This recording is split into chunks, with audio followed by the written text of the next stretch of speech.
Hello and welcome to the Cultivating Calmness podcast. Thank you for joining me today.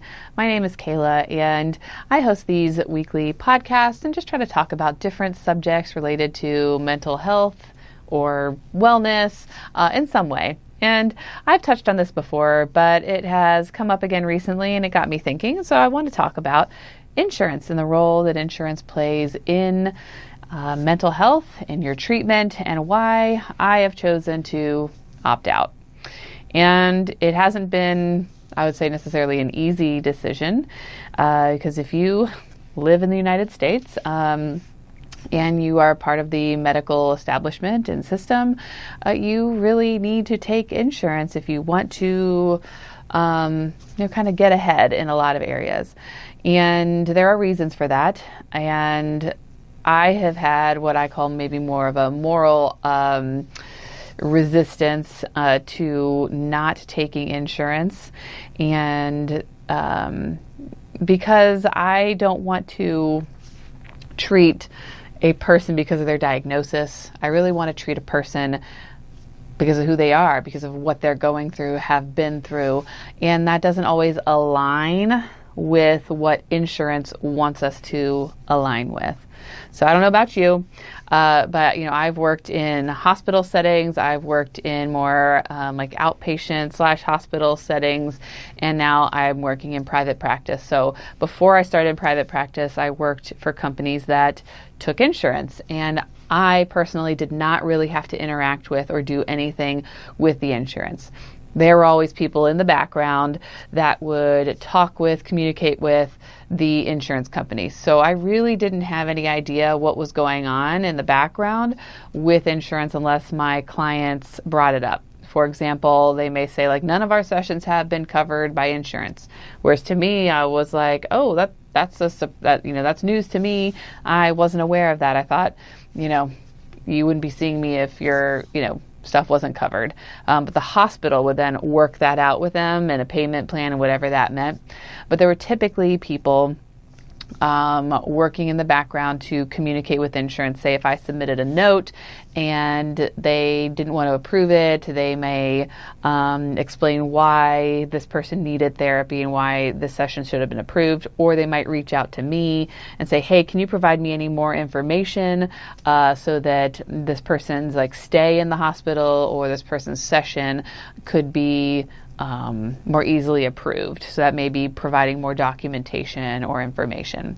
So I would have that happen. So I knew I didn't really want to have to deal with that part of the insurance world when it came to private practice. And then when it comes to private practice, you're essentially on your own. So there are people out there, and I do have colleagues that have decided to take insurance and do all of that work on top of the work that they do, as far as individual therapy with clients.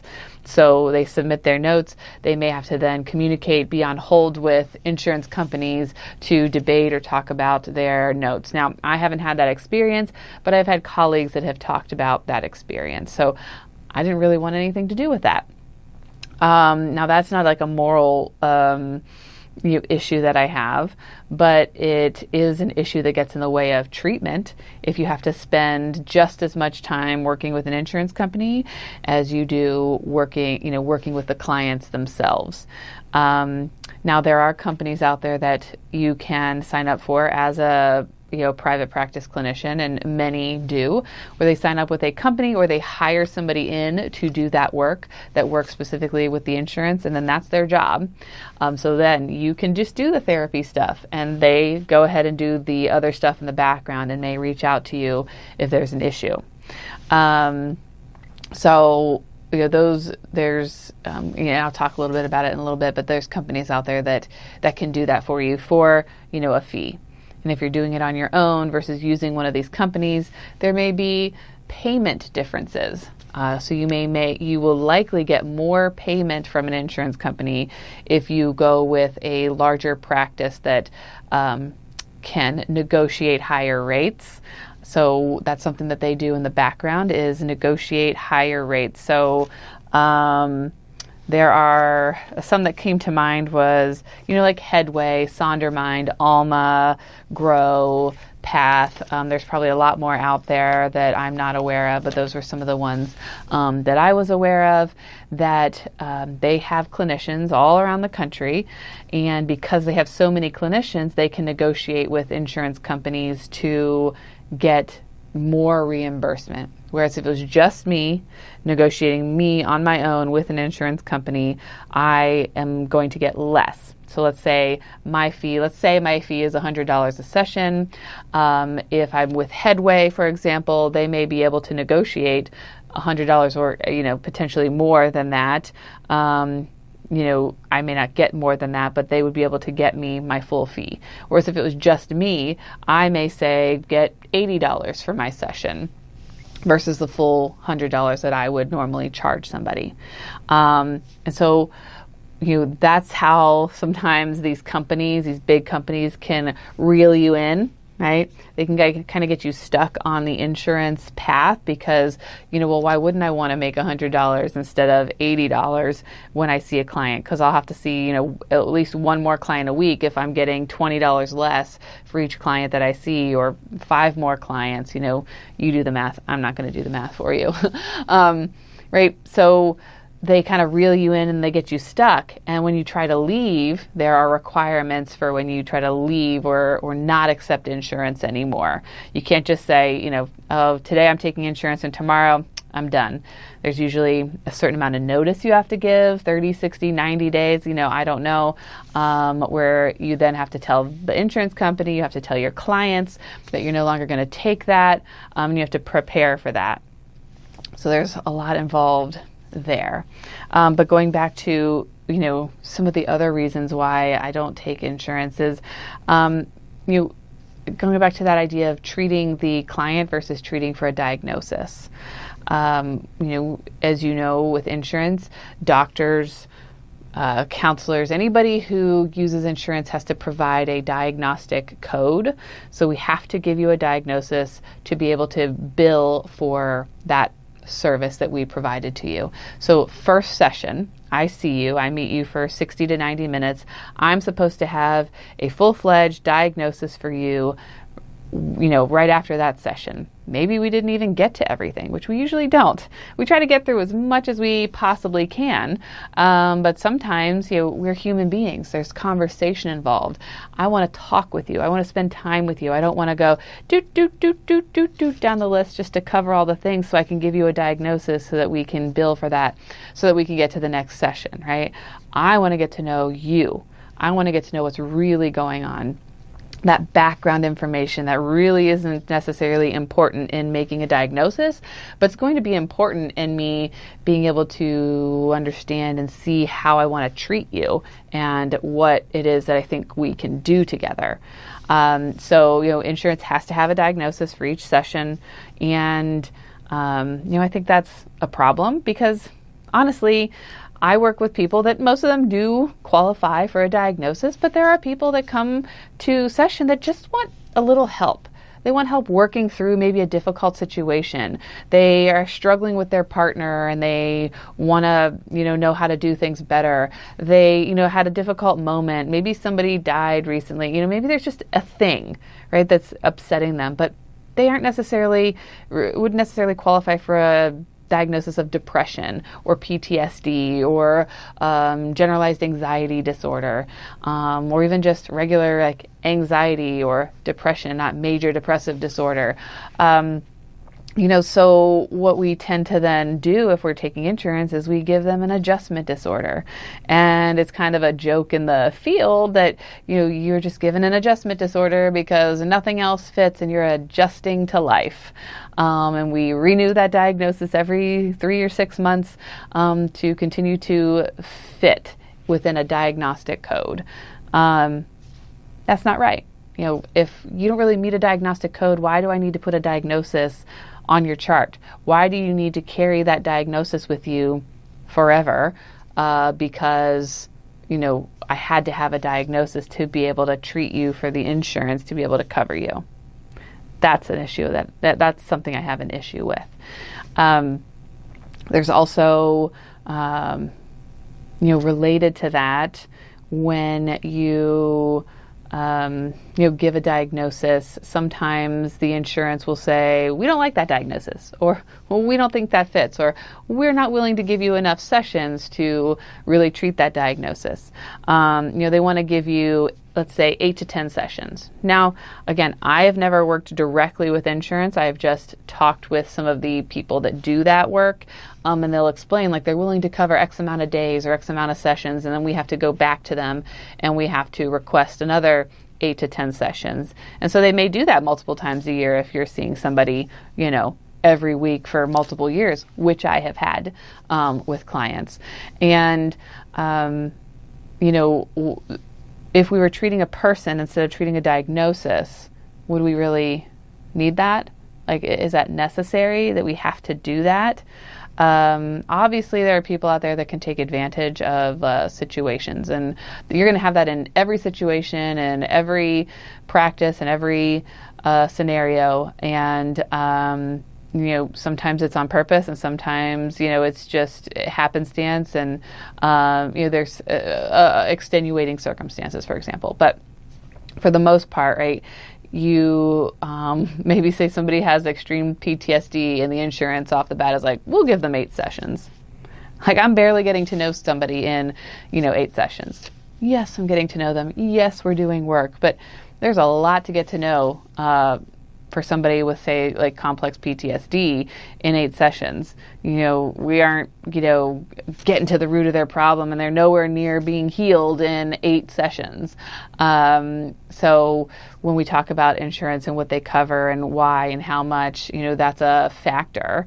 Sometimes, for example, insurance, the insurance that you carry as a client, as a patient, is only going to be willing to cover so much of your session. So I've had people say, well, I've had to pay out of pocket almost the same amount as your private pay session that and my insurance barely covers it. So I may as well pay you, privately than use my insurance. I've had that happen. Or, it only covers so much, $50, and the other $50 they have to pay out of pocket because your insurance doesn't, different people's insurance is willing to cover mental health better or worse than other people's insurance. And, your therapy, your mental health isn't as important as your physical health. I don't think that's right. As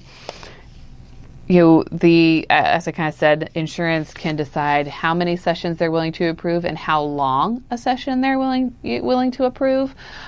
So when I worked in the hospital, we could do like a 45-minute session, a 53-minute session, a 30-something minute session, and we had to bill based on those things. Some were only willing to cover, say a 45-minute session, and we had to be aware of that, and we couldn't bill for a 53-minute session because they weren't going to approve that.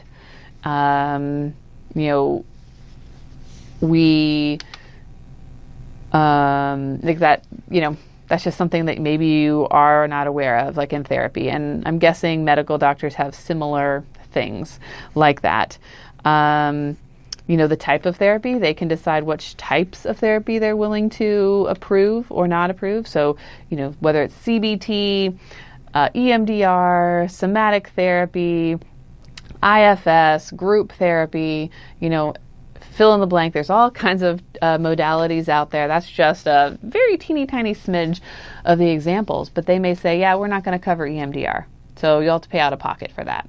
So I either do EMDR and I don't list it as that, or I list it as that and the client doesn't get it covered and they have to pay. So the insurance determines that based on what they're willing to pay and what they think is appropriate for your client, not what you as the provider think is appropriate for the client. I don't know.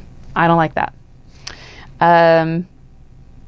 Sometimes insurance companies will do what they call a clawback, meaning they will approve your session and then later on say they don't approve your session, and then they're going to want that money back. And you've already been paid for it. So it's not necessarily coming from the client, it's going to come back from you. And you're going to have to pay back that money. Now, again, I haven't personally had to deal with that, but I have had colleagues. I've seen people post about those things, and that can be extremely harmful to a clinician, especially if they've had many, many, many sessions and the insurance is all of a sudden saying, we don't want to cover any of them, or we're not going to cover a certain amount. That could be thousands of dollars that they are out. And, that's not right. Sometimes, trying to think of some other things. I think I covered a lot of the reasons why I really dislike insurance companies and what they can do and how they can kind of trap you. Believe me, does it sound really good? That I could accept all these insurances and I could be seeing more clients and that means I would be getting paid more? Yeah, absolutely. Because I could probably have a full schedule. I don't have a full schedule yet. It's slower, so that's a downside to being private pay. Depending, some people seem to pick up clients faster than others. It depends a lot on your niche area, where you're located, the economy, which isn't doing great right now. So people are, able to afford less, be able to come to therapy less and to pay those private pay prices. So, that's a downside to not taking insurance, but a benefit would be being able to see more clients, being able to help more people, being able to make more money. But then you have all those other things you have to deal with in regards to the insurance and what they require. Another benefit is I see it as quality over quantity. So I can have a more quality relationship with my client than just the number of clients that I'm able to see.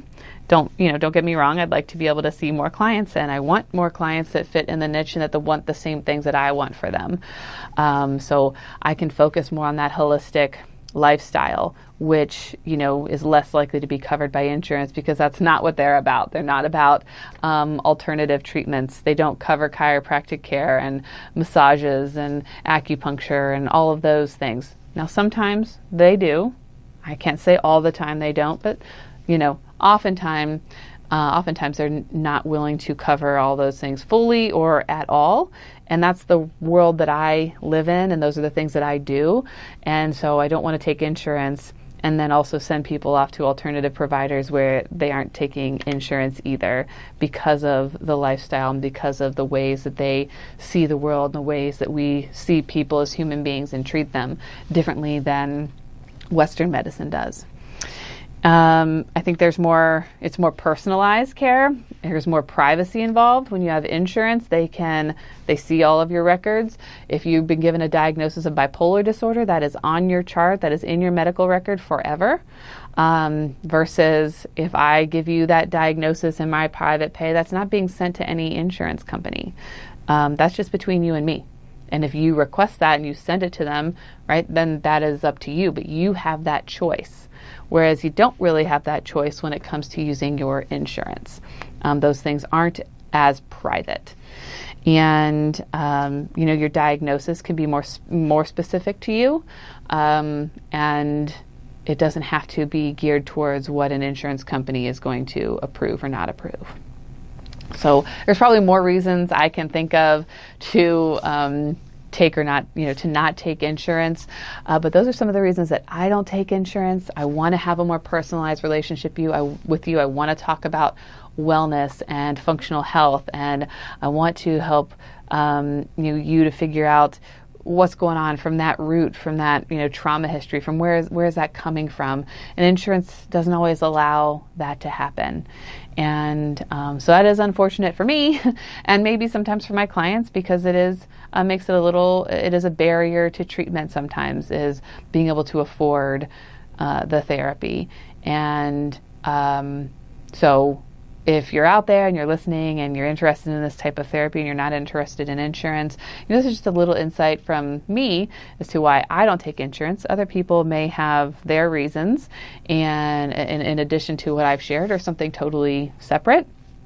You talk to them about it and see if that fits you, and if that's something as a client that you want, you specifically want, or as a clinician, if this helps you decide what you want to do in your career. And there's no, right or wrong. If you want to take insurance, that's totally up to you. And if you think right now maybe the benefits outweigh the risks, or it's better for you to take insurance now, and maybe later down the road you'll consider not taking insurance, that's great. Believe me, I have thought about that. I've gone back and forth and in my head, and I've talked about it with people because it is hard in a world that is kind of run by insurance to not take insurance. It's not an easy decision by any means. And who knows, maybe someday I will, but at this point in my life and where I am, it's not something that I want to engage in at this time. And if you have any questions or thoughts, or you want to share your perspectives, I'd love to hear it. Thank you for joining me, and I'll see you again next week.